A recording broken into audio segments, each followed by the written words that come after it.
नमस्ते दोस्तों, मैं विजय ठक्कर और आप लोगों का सबका स्वागत करता हूं हमारे एक नए स्टॉक्स फॉर द वीक के वीडियो में। अभी आज के मार्केट में मैं आप लोगों के साथ मार्केट के बारे में बात करूंगा, कौन से सेक्टर्स पे ध्यान देना है उसके बारे में बात करूंगा। और लास्ट में मैं आज आप लोगों के साथ दो ऐसे स्टॉक शेयर करने वाला हूं ना, जो सेम सेक्टर से है और वो सेक्टर का कोई इंडेक्स नहीं है, पर मुझे ऐसा लग रहा है कि अभी ये सेक्टर पे कुछ अच्छा हो रहा है तो हमें यहाँ पे ध्यान देना चाहिए। और बाद में लास्ट में आप लोगों के साथ और भी कुछ ऐसे स्टॉक शेयर करूंगा जो ऐसे गिरते हुए मार्केट में आप लोगों को अच्छे काम आएंगे ध्यान देने के लिए। अभी लास्ट वीक में हम लोग ने मार्केट में देखा कि मार्केट 25,000 के लेवल तक पहुंचा, बट पूरा अगर आप हफ्ता देखोगे ना लास्ट वीक का, तो मार्केट फ्लैट टू पॉजिटिव ही रहा था। और लास्ट में जब फ्राइडे का डे था तभी मार्केट गैप डाउन खुल के अच्छा खासा फॉल पे बंद हुआ मार्केट। एंड अगर हम लोग बैंक निफ्टी की बात करें तो बैंक निफ्टी पूरे लास्ट वीक में कोई ज़्यादा पॉजिटिव नहीं, कोई ज़्यादा नेगेटिव नहीं था। बट फ्राइडे को जब मार्केट गिरा तो बैंक निफ्टी में भी एक अच्छा खासा फॉल आया। और फ्राइडे को मार्केट हमारा बंद होने के बाद मेरे ख्याल से जापान इंडेक्स ही था जो 6.5% से भी ज़्यादा डाउन था। उसके बाद यूएस मार्केट ओपन हुआ, वो भी ज़्यादा डाउन था। तो बहुत ज़्यादा हाई चांसेस है कि मंडे हमारा मार्केट भी नीचे ही खुलेगा। और अगर आप लोगों को याद होगा, मैंने लास्ट वीडियो में भी आप लोगों को बोला था कि मेरे को मार्केट में अभी कुछ समझ में नहीं आ रहा है। तो देखो, मैं अभी है ना आप लोगों को वही सेम एडवाइस देने वाला हूँ जो मैंने आप लोगों को इलेक्शन के टाइम पे दिया था, बजट के टाइम पे दिया था, और कोई भी बड़ा इवेंट होता है तभी मैं यही एक चीज़ अपनी बात रिपीट करता हूँ कि आप लोग है ना, ऐसे इवेंट को आप लोग कंट्रोल नहीं कर सकते। वो टाइम पे मार्केट में बहुत वॉलेटिलिटी होती है, मतलब डाउन साइड ज़्यादा जाता है मार्केट। तो ऐसे टाइम पे आप लोग क्या कंट्रोल कर सकते हो? एज अ ह्यूमन आप अपनी पोजीशन को ही कंट्रोल कर सकते हो ना, तो वही हमें कंट्रोल करना चाहिए। अगर आप जो ज़्यादा लीवरेज लेके, जो ज़्यादा एक्स्ट्रा एक लॉट की जगह पे 2 लॉट, 3 लॉट, 4 लॉट पे काम करते हो, 100 शेयर की जगह पे आप 200-300 शेयर लेते हो, तो ऐसे टाइम पे हम लोगों को हमारी पोजीशंस को कट डाउन करके शांति से बैठना चाहिए। या फिर जब आप लोगों को मार्केट समझ में नहीं आ रहा है वो टाइम पे आप लोगों को बैठना चाहिए। अब मैं ये एडवाइस आप लोगों को हर बार सेम ही दूंगा, क्योंकि ये एडवाइस मुझे हर बार काम आती है और ये एडवाइस से मैं हर बार अपने पैसे डूबने से बचाता हूँ। एक सर्टन एक्सपीरियंस आने के बाद मुझे पता चला कि ये करने से हमारे लिए ज़्यादा बेटर बनता है। और इनफैक्ट मार्केट गिरता है तो आप लोग नए स्टॉक, मतलब जो स्टॉक स्ट्रांग है उसको वापस से बाय भी कर सकते हो, तो वो भी एक अपॉर्चुनिटी मिलती है हम लोगों को। तो चलो अभी हम लोग क्या करते हैं कि निफ्टी और बैंक निफ्टी के चार्ट को देखते हैं और कोशिश करते हैं समझने की कि कौन से लेवल तक मार्केट नीचे आ सकता है या किसके नीचे गया तो ख़राब हो जाएगा। अभी आप लोग निफ्टी का मंथली टाइम फ्रेम का चार्ट देख रहे हो और यहाँ पे आप लोग क्लियरली देख रहे हो कि भाई ये महीने की शुरुआत लाल से हुई है, पर ये महीने के दिन अभी 2-3 ही हुए हैं, तो हम लोग इतना ज़्यादा यहाँ पे कोई जजमेंट लगा नहीं सकते। अगर हम लोग वीकली टाइम फ्रेम का चार्ट देखें तो ऑब्वियसली ये कैंडल ख़राब है। अभी मेरे लिए देखो, आप लोगों के लिए ये नंबर बड़ा होगा, पर मेरे लिए जो अभी मस्ट टू वॉच एक लेवल है ना, वो है 24,074। क्यों? क्योंकि ये लास्ट वीक का लो था। और अगर आप डेली टाइम फ्रेम का चार्ट देखोगे ना तो आप लोगों को यहाँ पे पता चलेगा ये 23 जुलाई का लो है जो हमारा बजट कैंडल है। अगर हम हमारे बजट कैंडल के नीचे जाते हैं तो there is a high probability कि हम लोग जो हमारा 3 जून के टाइम पे हाई था जो 23,338 का, वहाँ तक हम लोग आ सकते हैं। तो ये दो मेजर लेवल है जिसके ऊपर मेरा बहुत ज़्यादा फोकस रहेगा।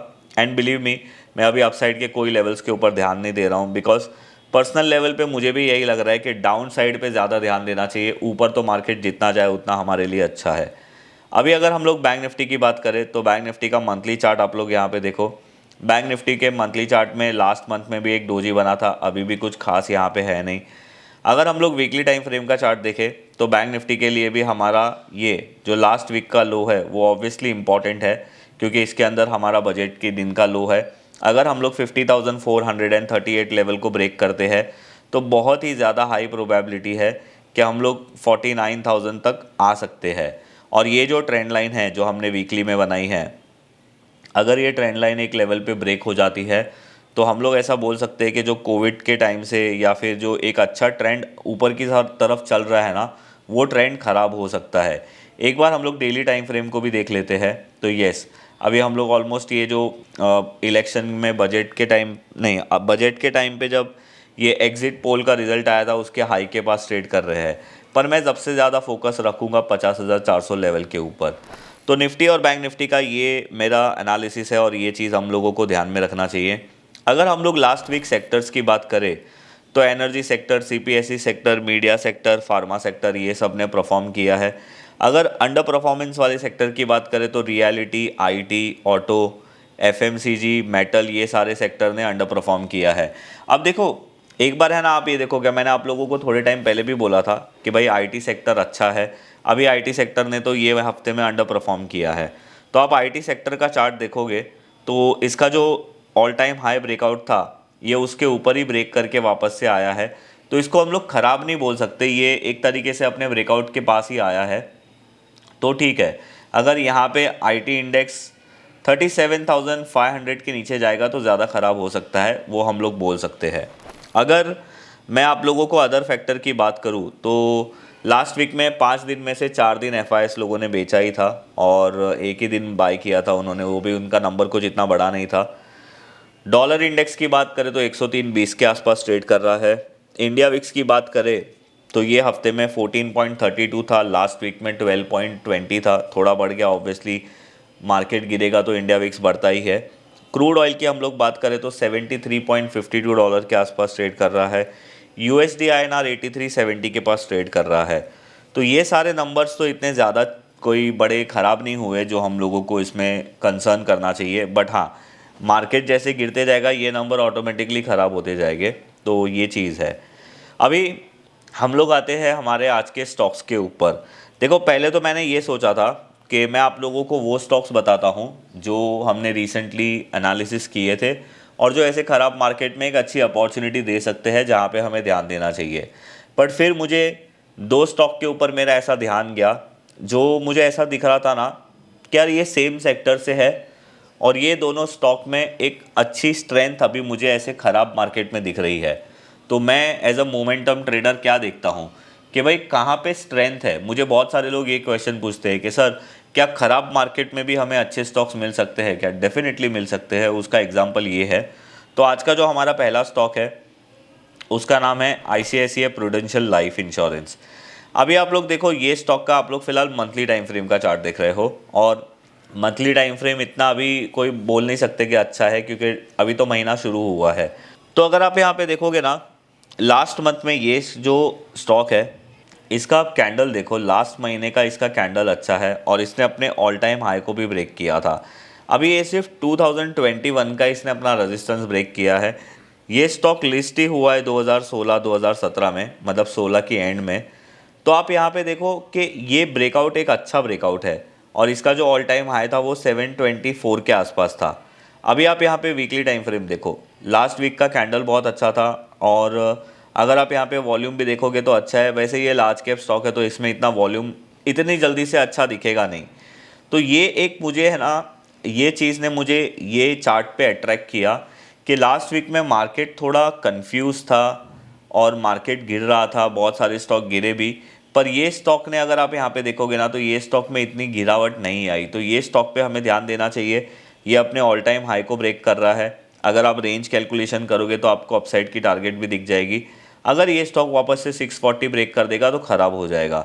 और अगर हम इसका एक्चुअल में रेंज कैलकुलेशन करके देखते हैं तो इसका जो टारगेट बनता है वो अपसाइड में इसका समवेयर अराउंड इसके लेवल निकल रहे हैं 1069। तो ये एक अच्छा स्टॉक है, आप ध्यान दे सकते हो। दूसरा स्टॉक है एचडीएफसी लाइफ। अब देखो, एचडीएफसी लाइफ में ऑल टाइम हाई तो इसका 775.65 है। पर ये स्टॉक ने अगेन मेरा ध्यान इसलिए खींचा क्योंकि इसने लास्ट टू लास्ट वीक में एक अच्छी रैली दी थी, ऑलमोस्ट 10.5% की। लास्ट वीक में ये कैंडल डोजी बना। बट अगर आप यहाँ पे एक ट्रेंड लाइन बनाते हो ना ये स्टॉक में, तो आप यहाँ पे एक चीज़ नोटिस कर सकते हो कि इसने अपनी एक ट्रेंड लाइन ब्रेक की है विद गुड कैंडल। तो ये स्टॉक पे भी आप ध्यान दे सकते हो। इसका जो पहला रेजिस्टेंस है वो इसका ऑल टाइम हाई है। एक बार ये ऑल टाइम हाई ब्रेक कर देगा तो ये भी स्टॉक का रेंज कैलकुलेशन करके आप अपसाइड का लेवल देख सकते हो। अब ये 2 स्टॉक है जिसके ऊपर मैं अपने अभी अगर मार्केट ज़्यादा गिरता है तो मेरा ध्यान इसके ऊपर ज़्यादा रहेगा कि ये मार्केट के टाइम पे कैसे रिएक्ट करते हैं। इसके अलावा कुछ और ऐसे स्टॉक है जिसके ऊपर मैंने आप लोगों को पहले भी बताया था। पर अगर मार्केट गिरेगे तो समझो, मार्केट अगर 3-4% गिरता है तो बहुत सारे स्टॉक 7-8% भी गिर सकते हैं। तो ऐसे टाइम पे मैं बेयर मार्केट को एज अ अपॉर्चुनिटी देखता हूँ। तो कौन से स्टॉक में हम लोगों को अच्छा चांस मिल सकता है? तो एक है ONGC, जिसको मैंने आप लोगों के साथ रिसेंटली शेयर किया था, 314 पे इसका ब्रेकआउट हुआ था, अभी 330 चल रहा है। दूसरा है इंडिया सीमेंट, ये भी मैंने आप लोगों के साथ रिसेंटली शेयर किया था इसका एनालिसिस। इसने 333 के आसपास ब्रेकआउट किया, अभी 372 के आसपास चल रहा है। और एक स्टॉक आप ध्यान दे सकते हो, इसने अभी तक ब्रेकआउट नहीं किया है, उसका नाम है मास्टेक। मास्टेक में इसके लिए ध्यान दे रहा हूँ ना, क्योंकि IT सेक्टर भी स्ट्रांग है। और अगर आप मास्टेक को देखोगे तो 2021 का लेवल यहाँ पे ये ट्रेंड लाइन ब्रेकआउट करने आ रहा है। और मैंने आप लोगों को लास्ट वीडियो में थायरोकेयर के बारे में बोला था, तो इसने यहाँ पे एक रिवर्सल ब्रेकआउट किया है। अगर वापस से ये 720 के पास आता है तो ये भी एक अच्छी अपॉर्चुनिटी रहेगी ध्यान देने के लिए। और आप एंजल वन पे भी ध्यान दे सकते हो। अभी एंजल वन पे मेरा ध्यान कैसे गया, मैंने अपने ट्विटर पे इसके बारे में ट्वीट भी किया था। अगर आप लोग मुझे ट्विटर पे फॉलो नहीं करते तो वहाँ पे फॉलो कर सकते हो, वहाँ पे मैं ज़्यादातर अपडेट देते रहता हूँ किसी भी स्टॉक में कुछ भी होता है तो जनरली हम यहाँ पे तो सिर्फ संडे मिलते हैं, पर ट्विटर पे अगर आप मुझे फॉलो करोगे तो आपको एक तरीके से लाइव अपडेट और फास्ट अपडेट मिलता है। अब एंजल वन में देखो, यहाँ पे इसका ब्रेकआउट हुआ था 2000 के आसपास, फिर इसने यहाँ से ब्रेकआउट करके ऑलमोस्ट 4000 तक ये स्टॉक गया था। पर आप अभी देखो, ये स्टॉक ने अभी ये महीने में रीटेस्ट किया था, जुलाई महीने में, लास्ट महीने में। और अगर आप इसका वीकली टाइम फ्रेम देखोगे ना, तो अगर ये अपने ये रीटेस्ट कैंडल का हाई ब्रेक करता है जो 2320 है, तो ये स्टॉक में भी एक अच्छा स्ट्रेंथ हम लोगों को दिख सकता है। फिर ये स्टॉक ऑल टाइम हाई की तरफ भी जा सकता है। और अगर वापस से ये स्टॉक ने 1900 को लेवल ब्रेक किया तो ये भी स्टॉक वीक हो जाएगा। तो ये सारे वो स्टॉक हैं जो आप ध्यान रख सकते हो गिरते हुए मार्केट में। और HDFC लाइफ और ICICI प्रूडेंशियल लाइफ, ये दोनों एक अच्छे स्टॉक है जिसके ऊपर आप ध्यान दे सकते हो। इंश्योरेंस सेक्टर में GIC RE करके भी एक स्टॉक है, उसने अभी तक ब्रेकआउट तो नहीं किया है, पर वहाँ पे एक अच्छी स्ट्रेंथ हम लोगों को दिख रही है, तो वो आपकी वॉच लिस्ट में आप रख सकते हो। तो ये था मेरा आज का ये स्टॉक्स का पूरा लिस्ट, जिसके ऊपर मेरा मेजर ध्यान रहेगा अगर मार्केट ज़्यादा गिरता है तो। और मार्केट के ऊपर अभी भी मेरा वही व्यू है कि मैं मार्केट को लेकर अभी भी थोड़ा कंसर्न हूँ। एक्चुअली अगर आप लोग हमारे 1 ईयर के प्रोग्राम में होगे तो आप लोगों को पता ही होगा कि मैं इलेक्शन के टाइम से ही मार्केट में थोड़ा कंसर्न हूँ कि मार्केट क्या करना चाह रहा है और क्या हो रहा है कुछ समझ में नहीं आ रहा है। तो वहाँ पे मैं जनरली मार्केट के बारे में व्यू शेयर करते रहता हूँ, हम लोग स्टॉक एनालिसिस करते रहते हैं और ये सारी चीज़ें वहाँ पे रेगुलर बेसिस पे करते रहते हैं। तो अगर आप लोगों को हमारा वो 1 ईयर का मेंटोरशिप प्रोग्राम ज्वाइन करना है तो उसकी लिंक मैं नीचे डिस्क्रिप्शन में दे रहा हूँ, वहाँ पे जाके ज्वाइन कर सकते हो। तो वहाँ पे हम लोग पूरा डिस्कशन करते हैं कि भाई स्टॉक कैसे सिलेक्ट करना चाहिए, कैसे मार्केट में हम लोगों को कैसे बिहेव करना चाहिए और वो सारी चीज़ें। तो बस ये था हमारा आज का ये वीडियो। अगर आपको हमारा आज का ये वीडियो पसंद आया तो मेरे वीडियो को लाइक और शेयर ज़रूर करिए। और एक एडवाइस फिर से दूंगा आप लोगों को कि भाई ख़राब मार्केट के टाइम पे अगर आपने अपनी पोजीशंस को कंट्रोल कर लिया तो आपको कोई भी मार्केट में डर नहीं लगेगा। जनरली डर उसी को लगता है जो मार्केट में ओवर पोजीशन रखता है।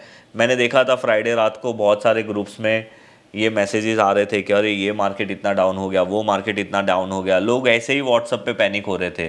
पर कहीं ना कहीं मेंटली मैं मुझे भी मार्केट गिरेगा तो लॉस तो होगा ही, पर मैं थोड़ा रिलैक्स इसलिए हूँ ना क्योंकि मैंने अपने लिमिट के बाहर की पोजीशन बना के नहीं रखी है।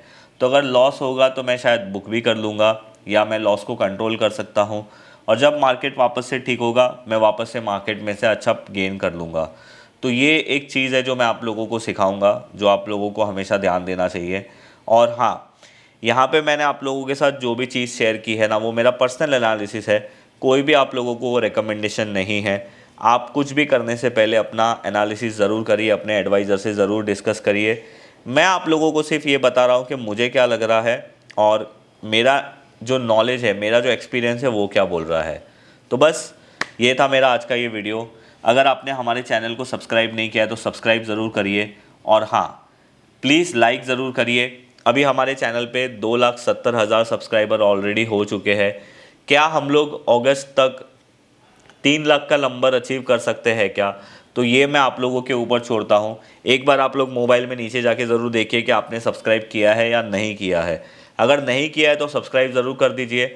और अगर आपका कोई फ्रेंड है जिसको हमारा चैनल देख के कुछ फ़ायदा हो सकता है, अगर आपको हुआ है तो आप उसको सजेस्ट करिए। तो ये जो अगस्त का मंथ है उसमें हम लोग एक 3 लाख का नंबर अचीव कर लेंगे और वो मेरे लिए बहुत खुशी की बात होगी। हमारी एक फैमिली है जो 3 लाख की हो जाएगी। Thank you very much. मैं मिलूंगा आप लोगों को ऐसे ही कोई नेक्स्ट वीडियो में, तब तक के लिए बाय बाय।